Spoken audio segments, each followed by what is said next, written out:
Vous avez tous suivi ce matin et depuis quelques jours la détérioration de la situation sécuritaire à Kanyabayonga,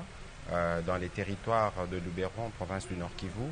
Le président de la République a donc convoqué cette réunion du Conseil supérieur de la défense élargie pour faire le point général de la situation. Évidemment que nous avons parlé de la situation opérationnelle du pays de manière générale dans toutes les trois zones de défense, mais il y a eu un accent particulier qui a été mis sur les événements de Kanyabayonga.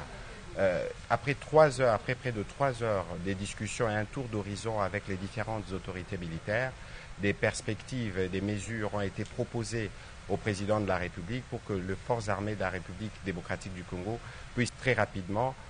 remettre de l'ordre dans cette partie du pays et reprendre certaines autres localités qui ont été occupées par les forces rwandaises, parce que c'est d'elles qu'il s'agit. En même temps, le président de la République a tenu à rendre un vibrant hommage aux forces armées de la République démocratique du Congo qui défendent au prix de leur vie la patrie, et il a lancé un appel à toutes les populations de cette partie du pays, mais aussi à tous les Congolais. D'ailleurs, il y aura un message du 30 juin dans les heures qui suivent. Il aura l'occasion de revenir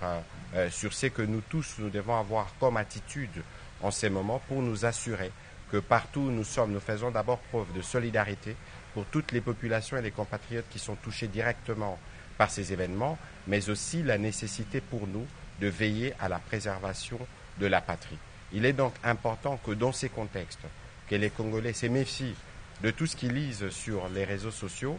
pour ne pas prêter les flancs au jeu de l'ennemi, parce que vous savez que c'est aussi sur ce terrain que les jeux se jouent, pour démobiliser les Congolais, mais aussi pour toucher le moral de nos vaillants soldats qui sont engagés sur le front. Donc ici, nous réitérons l'appel du président de la République à continuer à faire confiance aux forces armées de la République démocratique du Congo, pour lesquelles le gouvernement de la République, mais ainsi que lui-même, mettront tout à disposition pour que l'ordre puisse être rétabli, et très rapidement.